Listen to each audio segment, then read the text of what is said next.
is in the south of the Indian Ocean. So the Maldives. It's made out of 26 vertical atolls. In total, there are 1,200 small islands, islets, and sandbars. Only 183 are inhabited.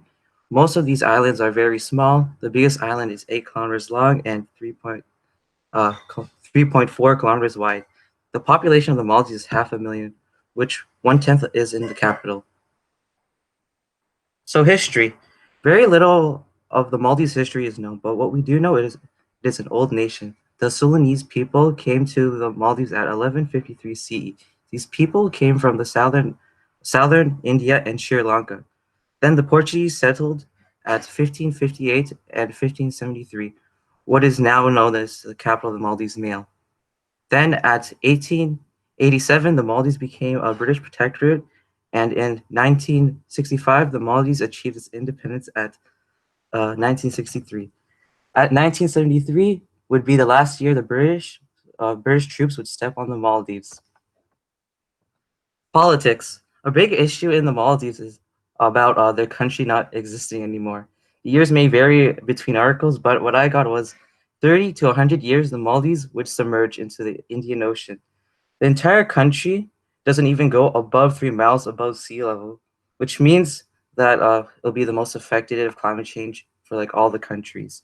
So it's like the most important world problem they have faced.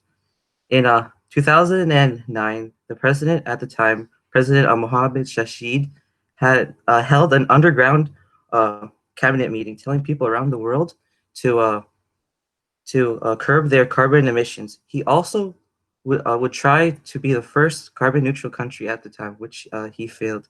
He also would try to look for new land for the people of the Maldives when everything submerged.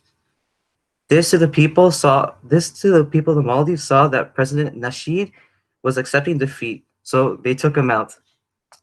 The Golden Age. After Nasheed's leadership, I think that the new government of the Maldives has brought the country into a golden age. With the new government refocusing on their efforts on the tourism sector, which its resources were being taken away from Nasheed's administration, the Maldives' newest initiative is to make as much money as they can with tourism. They're even starting to lease out their land, some of their land. For what you may ask, is for them to the Maldives strategy is to make floating islands. How would it work? It would They would tether the islands to the sea floor so the islands wouldn't move and just float. This plan would save the Maldives from rising sea levels forever. The economy. Other than tourism, the Maldives people are fishing folk. Most exports are just different types of fish. Agriculture in the Maldives is not possible because of salt water. The people of the Maldives mostly use hydroponic for their agriculture needs. So right now, the Maldives economy is in shock because of the COVID-19 pandemic, with 20% of the country's GDP just gone. How does the world see the Maldives? Most of the world just sees the Maldives as a country crying out for help that it's going to sink into the Indian Ocean. And it's most known for its a big honeymoon for being a big honeymoon destination and its resorts. Allies and enemies. I think that the Maldives' biggest ally is Sri Lanka. The two countries have a long history together. They have similar culture. They both speak similar languages. Their militaries train together. And when the Maldives got struck by a tsunami, Sri Lanka was the first one to aid them. Also, many tourists' vacations are packaged with the Maldives and Sri Lanka. The Maldives also have ties with China and India. Recently, China made a bridge connecting the capital to their international airport, which made India have to try to get close to the Maldives to like sway them away from China. In conclusion, the Maldives is literally the same. When you reach the bottom, there's only one way up left to go. Thank you.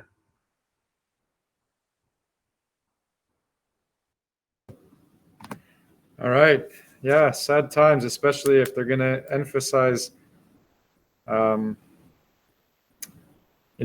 tourism, and now nobody's really able to be a tourist. Um, okay. Anyone have anything to share? You want to move on? Thank you, Edward. How about Natalie?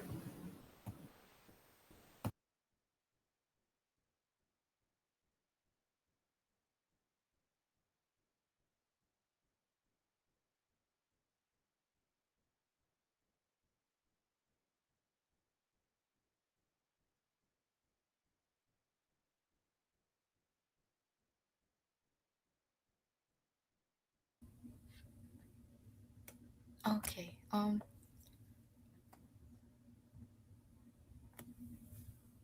You can hear me fine, I think. Okay.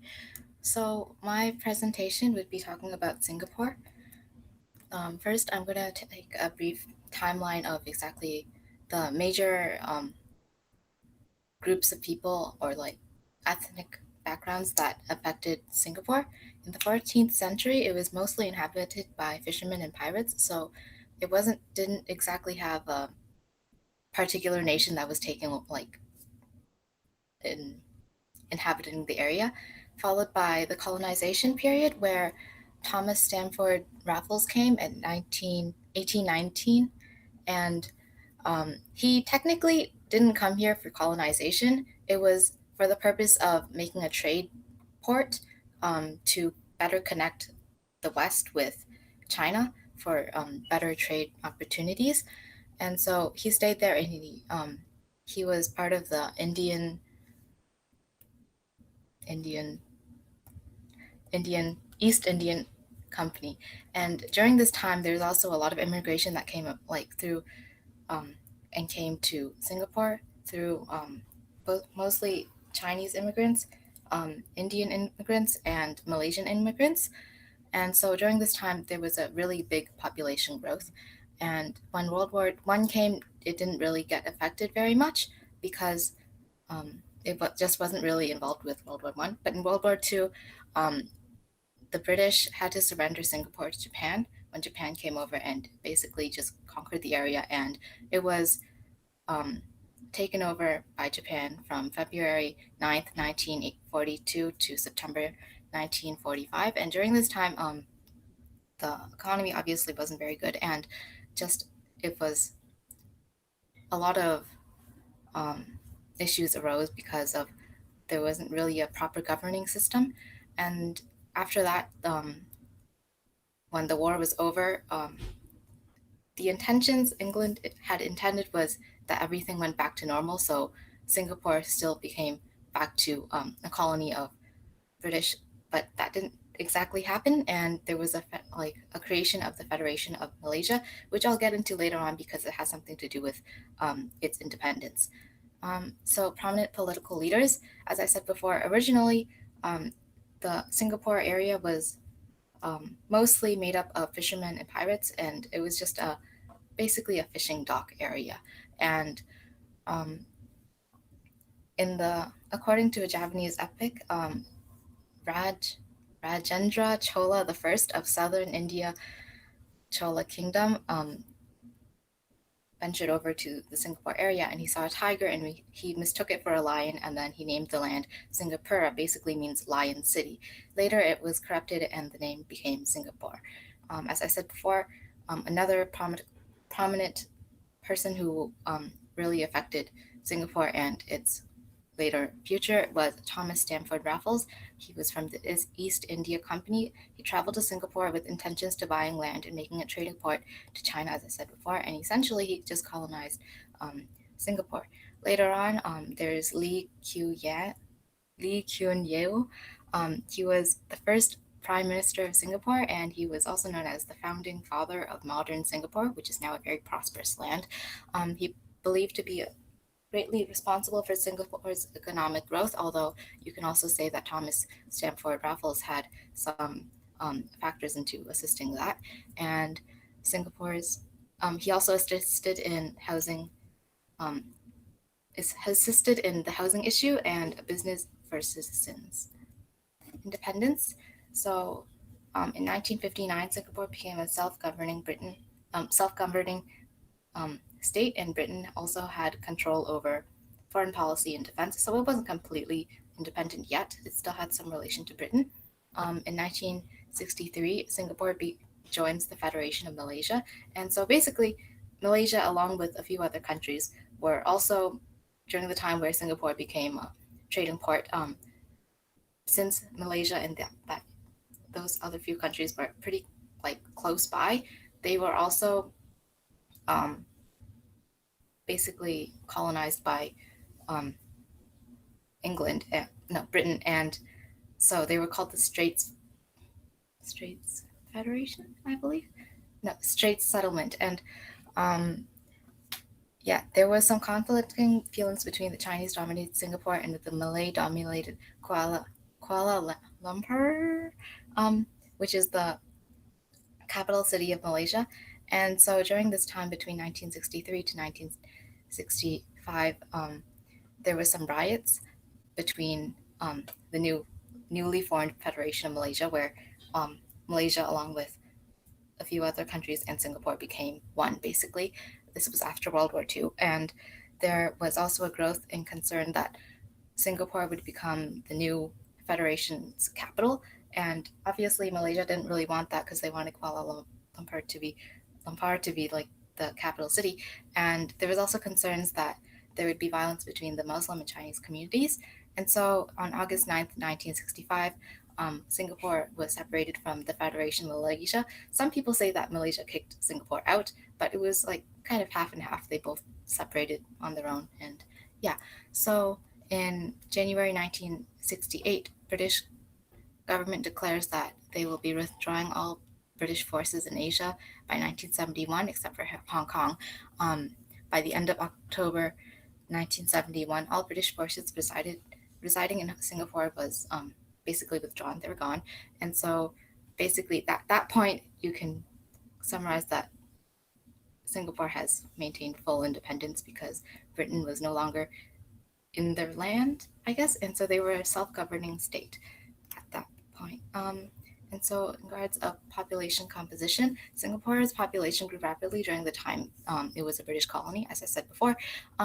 While it was populated, mostly they were not from British origins, but ethnicities of surrounding countries, including Chinese, Malaysian, and Indian being the most prominent immigrants, as seen in the chart to your right.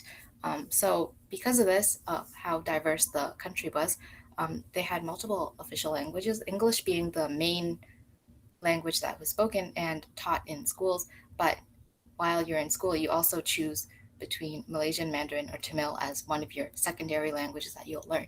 And so in order for the government to basically kind of assimilate all the different cultures and ethnic backgrounds together, the PAP, which is the People's Action Party, which is also the first party group that Singapore had, it's like the main one really, and they had this strategy to mix the different cultures together using schooling methods and public housing distribution. And so this was pretty major because during this, like after Singapore separated from Malaysia, there was some major issues about how the population was growing rapidly, but not enough people were living in proper housing situations. And so the PAP, the leader, Lee Kuan Yew, he basically invented, like, just mass produced all these public houses, and they aren't like really ugly houses. They're like pretty high end, really like houses that you would be happy to be living in. And so he would organize these houses, and in each condominium there would be a certain distribution ratio of the different ethnic backgrounds. So there would be like 70% Asian, like Chinese, because well, there's a lot of Chinese people. But so it would be like a ratio of each section would have an equal ratio of all three or all multiple different ethnic backgrounds, and that's to make sure that there isn't any caste systems or cliques in the country. And so some significant events that really contributed to the later growth and modern Singapore. In terms of political, I would choose, I guess the major one would be the removal of Singapore's removal from Federation of Malaysia, and that really, like, first of all, it was like the finishing point of where Malaysia, Singapore was no longer like part of any other country. It was just on its own. And after that point, there was um, a small post-independent recession, and that would move on to economic, where the government had to make new implemented plans, and they privatized state-owned companies such as telephone companies and increased competition, and in turn, it made the economy grow more. And socially, um, multinational companies also began to set up offices in Singapore, and that was because of Singapore's tax incentives. And because of these multinational companies, they basically invested more money into Singapore, and by doing that, Singapore was able to help start up more businesses for citizens who wish to start up a business. And there was also mass production of public housing, and that resulted in more motivation for citizens to find a job and make money to get that house. And as a result, that lowered strikes and unemployment rates. Um, as for a national issue, although it sounds like Singapore is a pretty great country, they actually have a pretty major issue of inequity, as particularly income inequity, um, noted by the Minister Ong Ye Kung as a national priority. Basically, there is a significant gap between the richest 10% and the poorest 10% of Singaporeans, and that's probably also due to the fact that 20% of their monthly wages are deducted and put into a savings account. And although, like, it's not like taken away by the government, it was more like the savings account is mandatory, so you have to have it, and it has to have 20% of deductions. And that money is used for very specific reasons, as health, education, and home, and you can't really use it for any other reason except for those three. And yeah, so as a result of that, personal purchasing power isn't really strong, because a huge chunk of their money is taken away for specific purposes. As for allies and enemies, historically, Singapore and Malaysia had some conflicts with each other, particularly in the split between Singapore and the Federation of Malaysia. But until 1970s, the aggression just basically subsided into cordiality. So like they're basically pretty calm. There isn't really major enemies, and Singapore hasn't really been involved in any major wars, except for maybe World War II. But that doesn't really count, since it wasn't like they were fighting someone. It was more like they were taken over by Japan. So as for world affairs, Singapore is known to be very, very neutral. Similar to Switzerland, it's like the Asian version of Switzerland, basically. And despite having really good relations with a large number of countries, many of them that aren't really like having good relations with each other in particular, Singapore is really adamant on staying neutral as possible, and he won't confirm that U.S. is an ally, but nor does it say that U.S. is an enemy, obviously. And in the past, Singapore has helped U.S. a lot, particularly in World War II, I believe, and they set up a port for the U.S. to supply their military weaponry things, and they also hosted multiple highly sensitive country meetings, including countries where North Korea was involved, which is a very controversial country, and another country meeting that was really major, which was a country meeting between mainland China and Taiwan. And if you knew like some history behind them, they had some pretty conflicting histories with each other. And so during that time, Singapore spent a lot of time making sure that neither countries felt that they were inferior to one another, or like one of them is under another. And so prior to the meeting, they had these really specific rules of how they wish to be addressed. So China was addressed as leader of mainland China, and Taiwan was addressed as leader of Taiwan. And it was basically very, very high tension because of how these countries have a pretty close relation with each other. And as for its reputation, as I said before, it's a very neutral country. But aside from that, it's also very well known for being the easiest country to start up a business.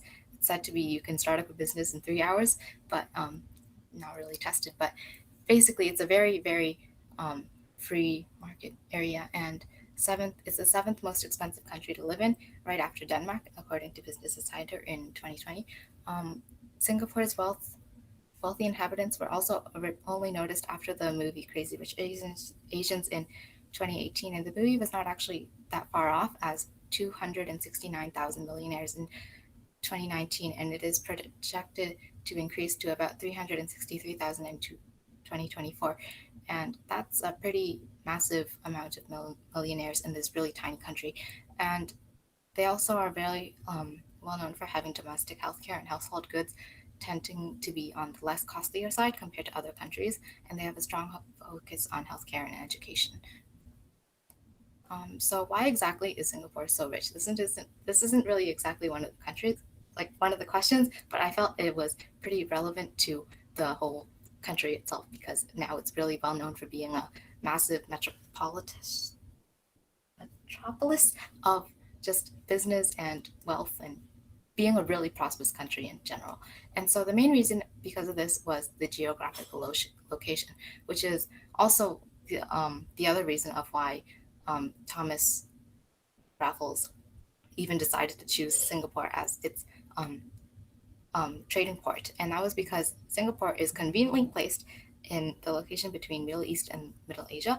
And so it's like directly in the route where you would cross and go to China. And that was the main reason of why you would, why the British colonies decided to colonize there because of how conveniently placed it is.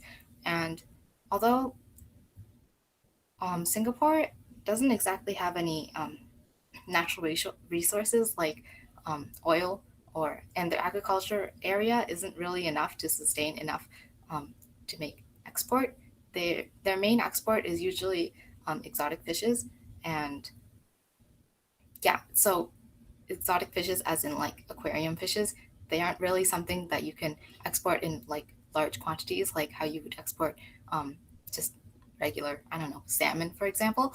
So their main reason of how they're able to sustain themselves is they really take advantage of the fact that they were a British colony before, and they maintain a close relationship with the British colonizer, despite many other um, colonies that usually stray away after they reach independence.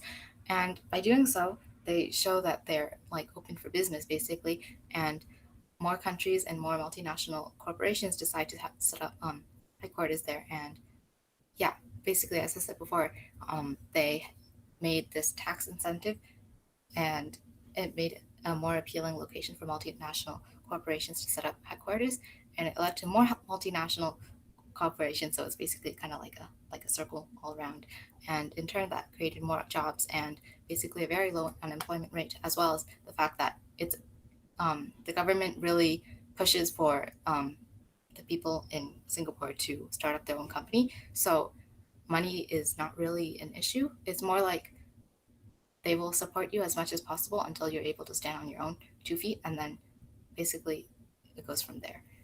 Um, yeah, and so in terms of the golden age, I think it would not be unfitting to say that Singapore is currently living in its golden age. It has been also dubbed as one of the four tigers of Asia. The four tigers of Asia, as strange as it sounds, is basically a title for the four southeast locations that experienced major economic growth during the industrialization in early 1960s to 1990s. Um, the four Asian tigers consists of South Korea, Taiwan, um, Hong Kong, and Singapore. All which were successful and maintained more than 7% of annual growth. Um, yeah, and so aside from that, you can also say that because this is probably like the most prosperous time of Singapore, not only because in the past they had major like many slums and just basically the poverty rate was pretty bad during that time, and basically after Lee Kuan Yew basically made the housing issue um, no longer an issue, uh, the productivity of the country and like just the economy in general just grew a lot more. And so you can also say that because not only their own economy, but they're allied with many countries, and they like have basically little to no um, enemies in the past and present. And so you can say that it is the most prosperous era so far. And I would conclude that as its golden era. Yeah, and so thank you. That's my presentation. Thank you very much. All right. Anyone have any questions, comments? No? Okay. How about Panthea?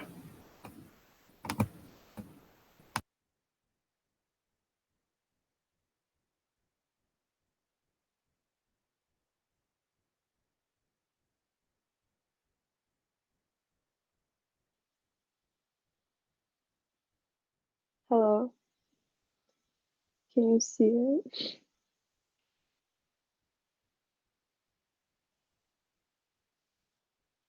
Can you guys see my screen?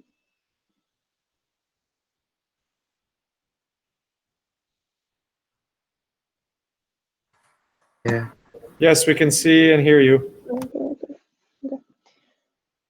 So my presentation is on Greece.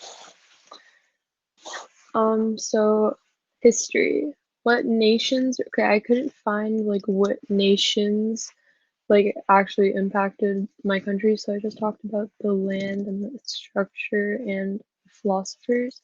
So Greece is the country in the southern part of Europe. The land itself and its structures had impacts on the country. The mountains in the center of Greece prevented ancient Greece from becoming unified regardless of the efforts of different rulers to build empires. And they also prevented the people from being able to live far inland, ensuring that the Greek city-states were close to the sea and that their wealth, success, and power depended on their navies.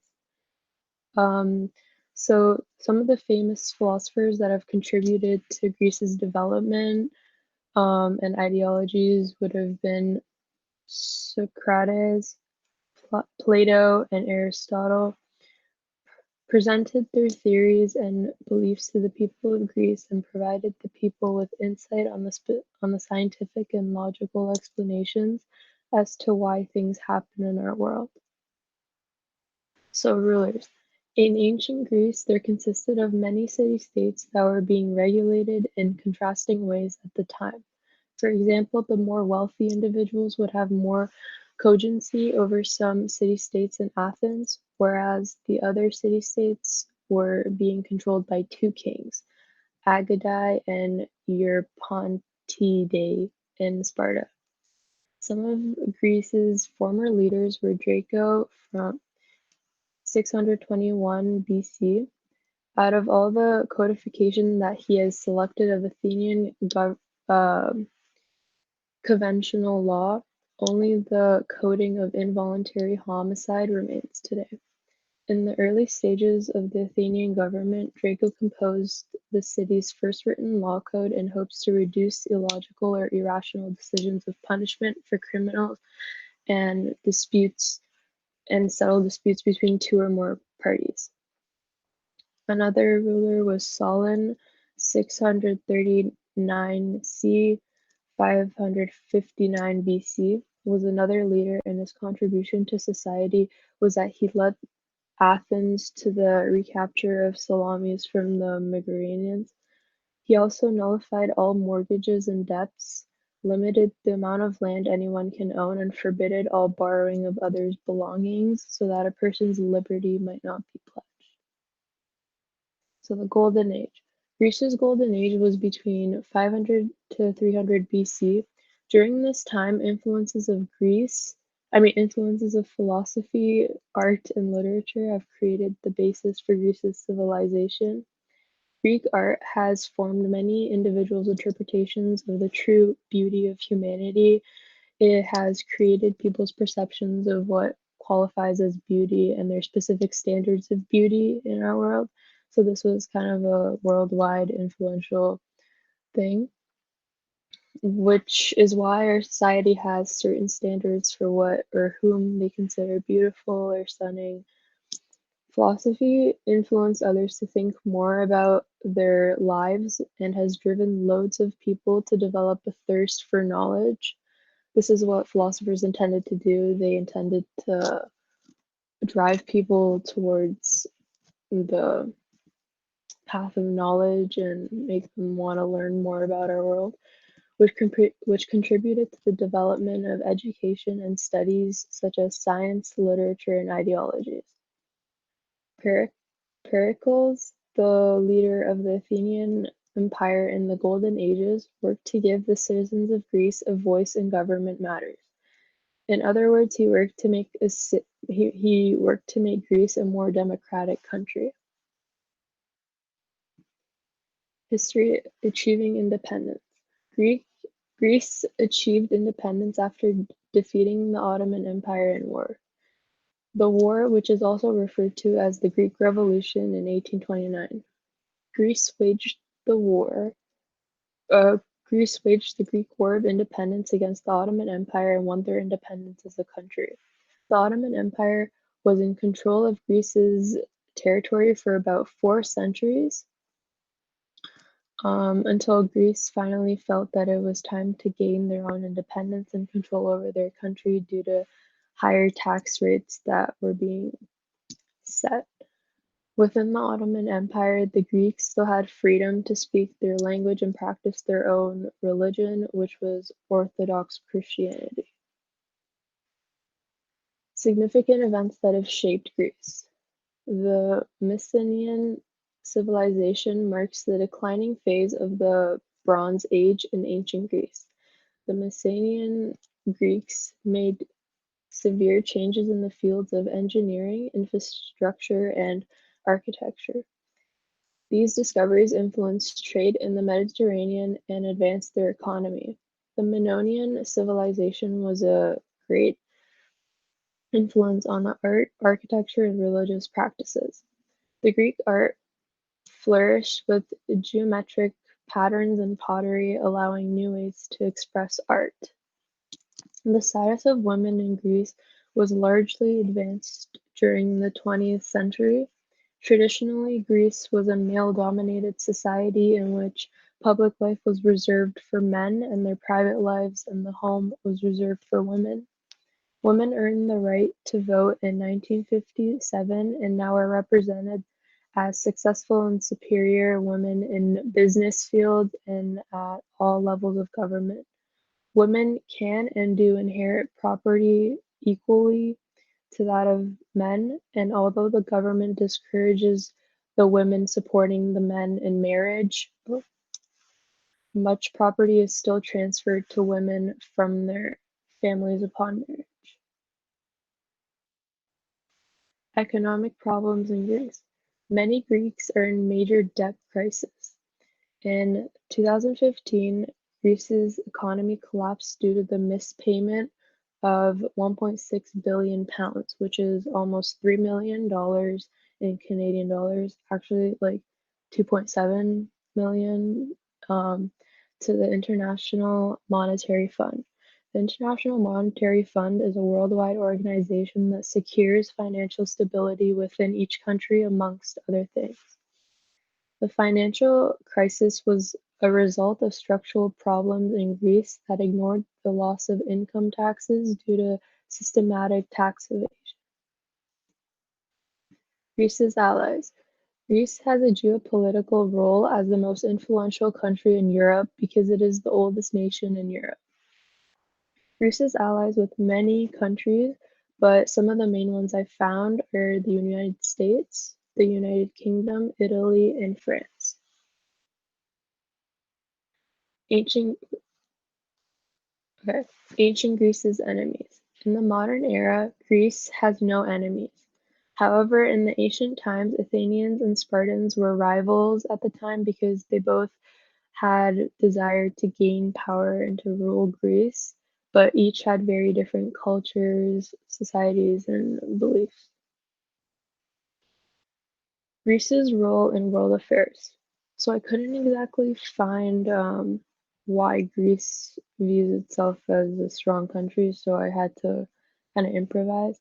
but I believe that Greece views itself as a country that carries strong diplomatic relations with the various amount of countries. Greece emphasized that it is important to improve or create good relations with countries in order to prevent disputes or war with other countries.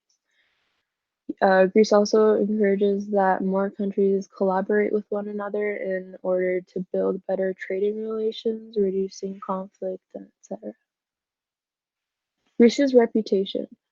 Everybody views Greece as the country with the most famous philosophers, so like the Greek philosophers, the most influential artwork, the world's largest debt owed to the International Monetary Fund, the most likely chance of falling into poverty, the most inventions such as musical instruments such as the pan flute, the columns that have influenced modern architecture and introduced the art of pottery.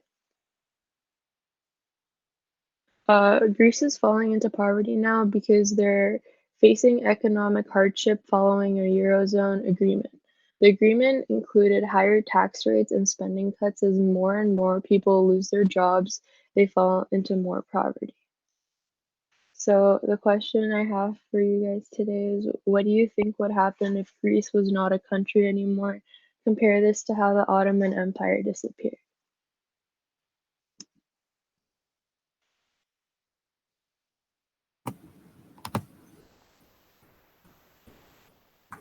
Anyone?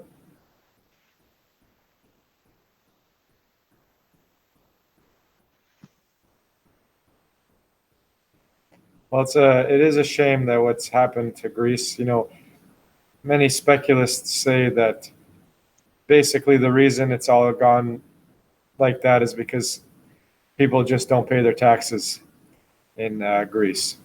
And what happens when you don't pay your taxes? Well, the entire country goes to down the drain financially.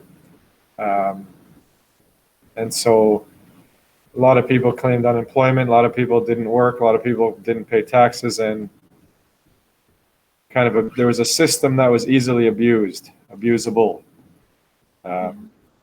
Anyway, thank you for sharing.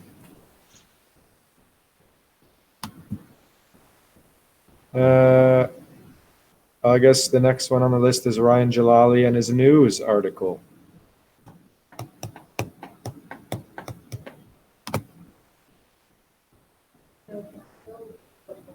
Sure, Tina's going to go first. Keep with the countries. Ryan, you okay with that, or Tina wants to go before you? Yeah, Ryan? Wait, so do I just hide presentation? Is it okay if Tina goes before you? Go first. Thank you. Okay, she says thank you.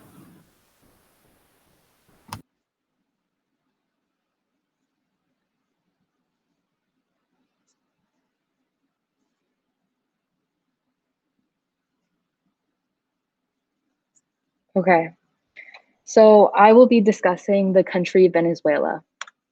So Venezuela has a population of 28.87 million, and 2/3 of the population is a mix of European and Indian ancestry. There are at least 26 indigenous groups in Venezuela, and the original inhabitants were the indigenous Carib and Arawak people. But Spanish explorers did find the settlements of Valencia in 1555 and Santiago de Leon de Caracas in 1567. So Venezuela was originally colonized by Spain in 1522. It hosted the Spanish Empire's first permanent South American settlement. The Spanish expeditions were led by Columbus and Alonso de Ojeda in 1498. And the first colonial exploitation of Venezuela was of the pearl oysters. The indigenous people of the islands were enslaved to harvest these pearls, and it became one of the most valuable resources of the Spanish Empire in the Americas between 1508 and 1531. However, this did devastate the local indigenous populations and all of the pearl oysters. So in 1797, you saw the first act of independence in Venezuela. A group of Venezuelan Creoles boldly proclaimed the country an independent republic. However, their efforts did fail, but this was foreshadowing for the future series of uprisings, which were led by Simon Bolivar, which led to 7 out of 10 provinces in Venezuela to declare independence on July 5th, 1811. Venezuelans did suffer the greatest casualties and endured more privations during the wars than any other Latin American nation group, but they were no longer a colony of Spain. However, they did still belong to the Gran Colombia until 1830. So when was the golden age of Venezuela? The golden age was between the years of 1950s to the early 1980s, when the economy in Venezuela was booming due to oil production. They had very high oil prices, which made it one of the strongest and most prosperous in South America. And in 1950, Venezuela was the world's fourth wealthiest nation per capita. The oil wealth allowed Venezuelan workers to enjoy very high wages in Latin America. And as well, the Venezuelan government maintained social harmony through a lot of public programs. They spent a lot of money on healthcare, education, transporters, food subsidies, and their literacy and welfare programs were benefiting tremendously from their government. So Venezuela's neighbors with Guyana, Brazil, and Colombia, and a lot of their relations between these countries have been based off of a mutual commercial interest, especially in technology, oil and gas industry, telecommunications. However, their Colombian-Venezuelan relationships have overall vacillated between cooperation and bilateral struggle, and this was caused by the dissolvement of the Gran Colombia agreement they were in the 19th century. So Venezuela has the worst relationship with their indigenous population.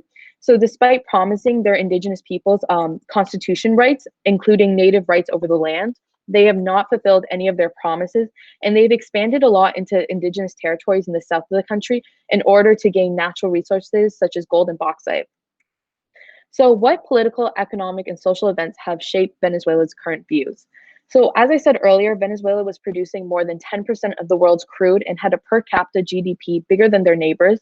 They were riding a huge spike in oil prices, and the economy was skyrocketing from years of a great stable democracy. The booming economy has collapsed as Venezuela must import petroleum just to meet their basic needs. Crude production has tanked. They're hitting a 28-year low last fall when it dipped under 2 million barrels a day.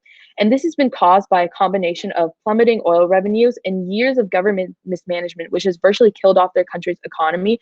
And this is because they went from a very stable democracy to a socialist government, which a lot of people actually supported, to their current socialist government who uses a lot of authoritarian tactics. And it's just sparked a huge humanitarian crisis in Venezuela. So Venezuela's murder rates have raised. They now have a higher murder rate than El Salvador. Their blackouts are a daily occurrence. People are living without running water and food. School children, oil workers are just passing out from hunger. The sick Venezuelans are scouring veterinary offices for medicine. President Maduro, their current president, is to blame. His tactics place him among a special league of democratic authoritarians who uses crisis as a pretext for strengthening executive power.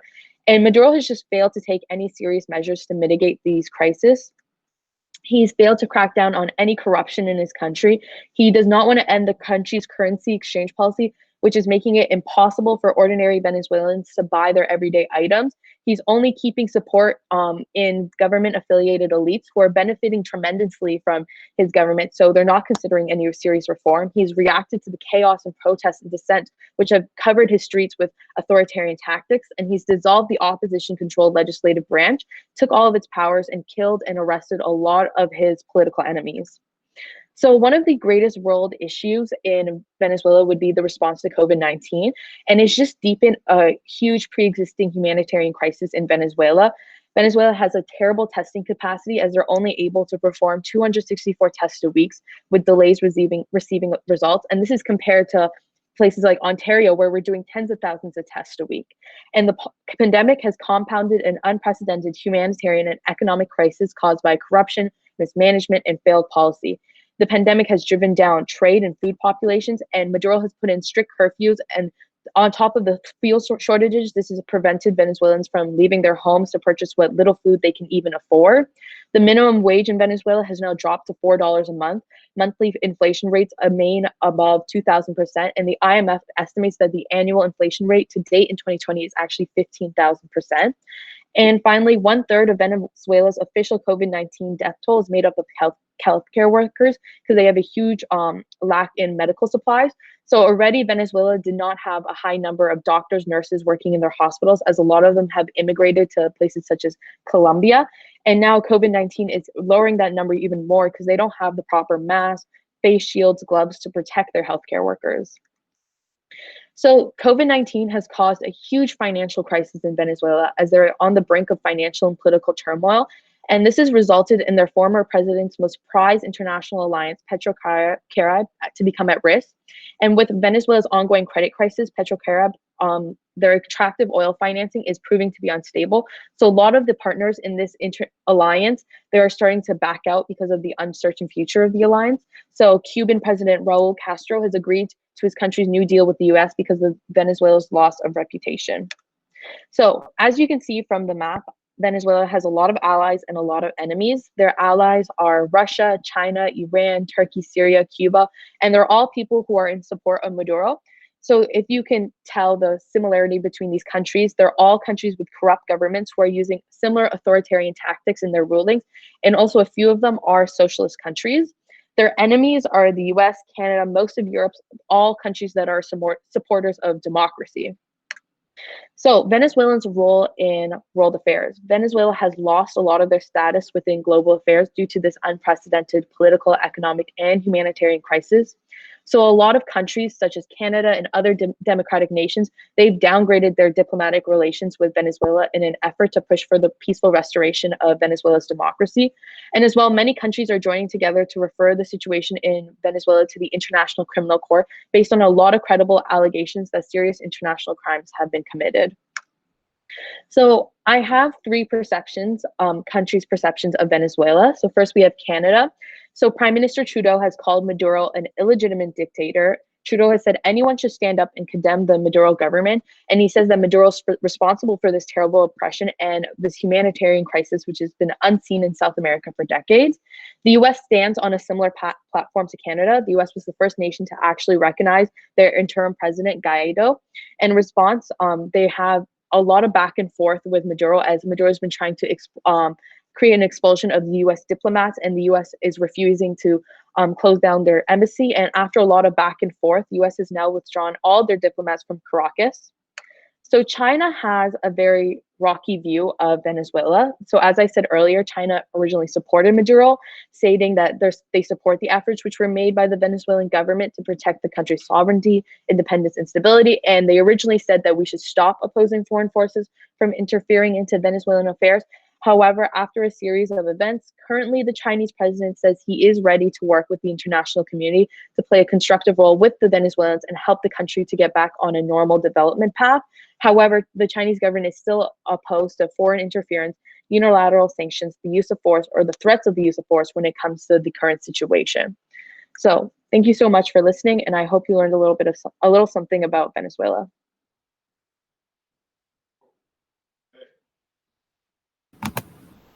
Thank you for sharing. I'm curious where you got all that information. You know, it's very like, was anybody talking about how he's a good person? I didn't really see any. Wait, sorry. Just I didn't see any information about him, like a positive leader? a positive leader. He's like pretty, especially because a lot of the news articles that we're seeing are, they're like from Canada, from the US. Sure. We don't see a lot of like Chinese, Russian articles. Yeah, it sounds like not good times. Oh, Ms. Kwong, please report to main office. Ms. Kwong, please report to main office. all right. Thank you for sharing. Okay, Ryan Jalali.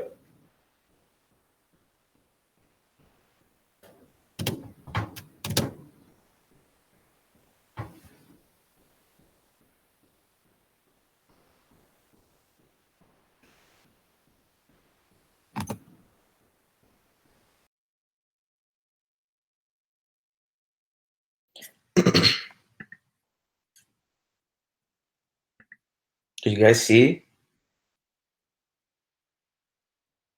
Yep. All good. All right, so my news article is about COVID-19 second wave.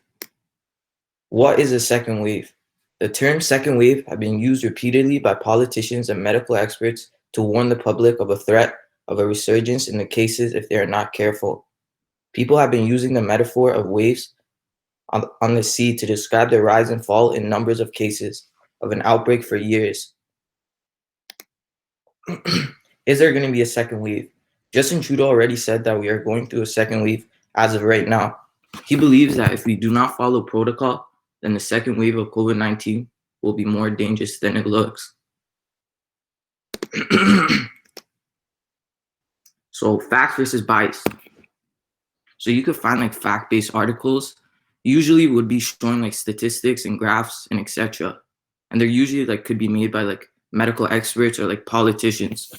And like biased articles are the ones if it like presents a one-sided view of the issue or if the author dwells on his or her opinion without giving equal viewpoint. It should usually be using like words like should or like my opinion and etc. So like this article published by Paula Newton on October 9th, like I found like close to none bias in this article. She's basically just showing like graphs.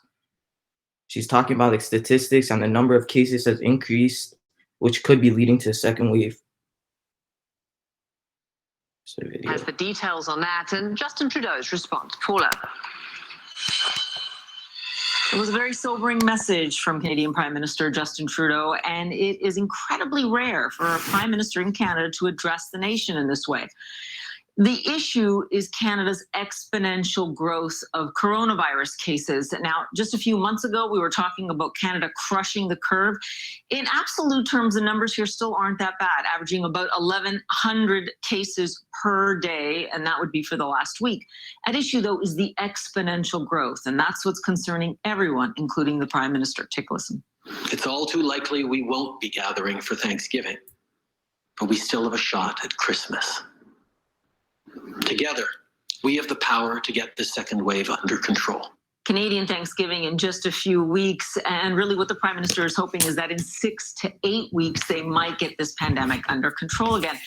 At issue here has been young people. About 2/3 of all the new cases are from people under the age of 40.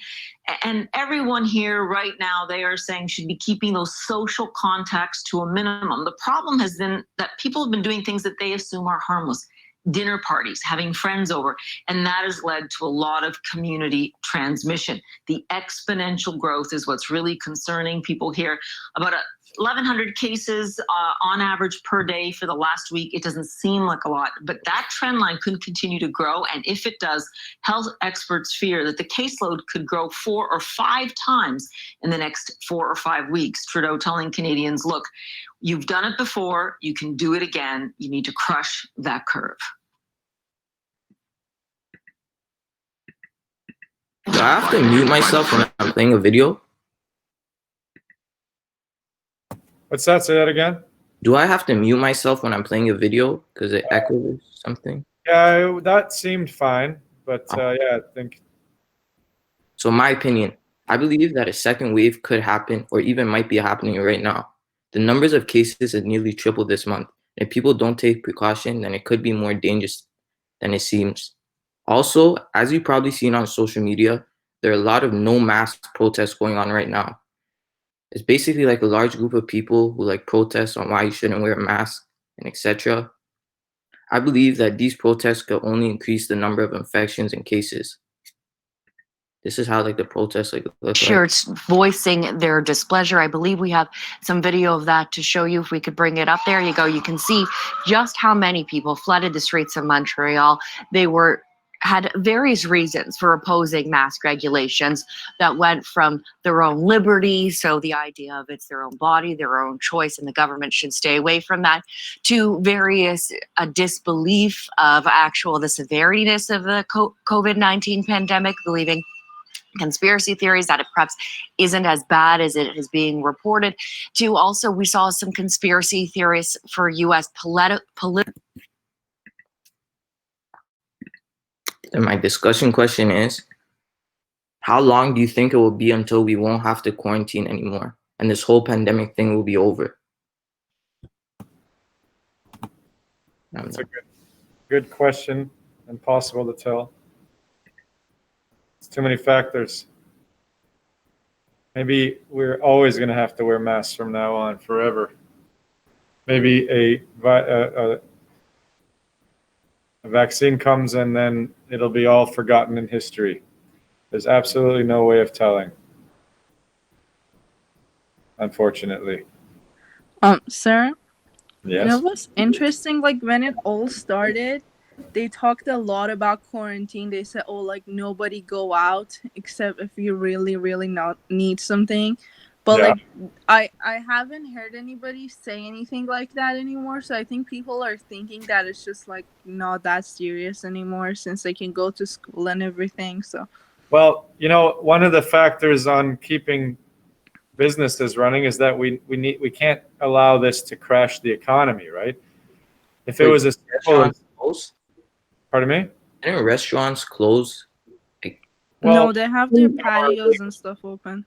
Well, yeah, so they tried to open them up and then they had to kind of go backwards a little bit, but the problem is with shutting down everything is that the economy relies on, trade. People need to buy things, they need to work, they need to sell things. So, they have to look into factors like, okay, so let's say we shut everything down, keep everyone at home, no one works, the economy is out big time. That versus,